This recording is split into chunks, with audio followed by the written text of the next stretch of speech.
गुरुदेव, क्या बच्चे भी माँ के साथ बगलामुखी मंत्र का जाप कर सकते हैं? मैं जब अक्सर अपने पूजा घर में पूजा करती हूँ तो पीछे से बेटा भी उसे दोहराने लगता है। कृपया मार्गदर्शन करें, क्या बच्चा भी साथ में कर सकता है? क्यों नहीं कर सकते हैं? बच्चे और माता पिता सब मिलकर करेंगे तो बहुत अच्छा होगा। और अगर आप और गहरे अर्थों में देखें और समझें तो हमें तो पूरे जीवन ही हमें विभिन्न विद्याओं की प्राप्ति की अपेक्षा रहती है, उनकी हमें ज़रूरत होती है। हम प्रतिपल ही कुछ ना कुछ सीख रहे होते हैं, हम हर दिन ही कुछ ना कुछ नया सीख रहे होते हैं। और ये जो सीखने और सिखाने की, ग्रहण करने की और अभिव्यक्त करने की जो प्रक्रिया है, ये अनंत है, ये अशेष है। हमारा जीवन छोटा पड़ जाता है, फिर भी बहुत सारे ऐसे जिन चीज़ों को हम बहुत साधारण और बहुत छोटी मानते हैं, अगर उनकी भी गहराई में जाकर के देखें तो पता चलता है कि हमें उसका भी ज्ञान नहीं है।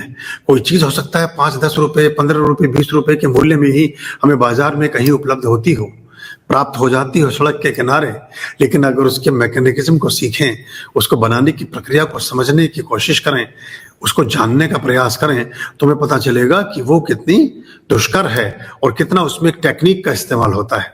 तो हर पल ही हमको सीखते हैं। तो इसलिए हमें जो शिक्षा की देवी हैं, जो सिखावन की देवी हैं, जो प्रतिपल ज्ञान और बुद्धि और मेधा और प्रतिभा की प्रतिनिधि देवी हैं, उनकी शरण में रहना चाहिए, उनकी स्तुति करनी चाहिए, उनके प्रति ध्यान रखना चाहिए। कोई व्यक्ति दुकान में बैठा है तो भी उसे एक प्रतिभा चातुर्य की आवश्यकता है। एक व्यक्ति किसी कार्यालय में, ऑफिस में काम करता है तो भी उसे अपने काम के एग्जीक्यूशन के लिए प्रॉपर मैनेजमेंट की और प्रॉपर नॉलेज के एग्जीक्यूशन की जरूरत है। और सबसे पहले सरस्वती जी को हम सोचते हैं कि सरस्वती का संबंध सिर्फ विद्या से है। सरस्वती हमारे स्वास्थ्य की भी देवी हैं। जो व्यक्ति मानसिक रूप से विक्षिप्त होते हैं, उनकी सरस्वती ऊर्जा एजोल्ट हो जाती है।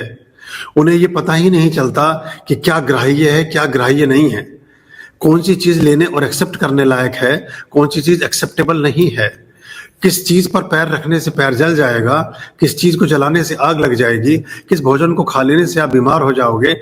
इस बात की क्षमता, बोध और होश का भी नहीं रहना सरस्वती की अनुकंपा की रिक्तता में ही होता है, उनके ना रहने से ही होता है।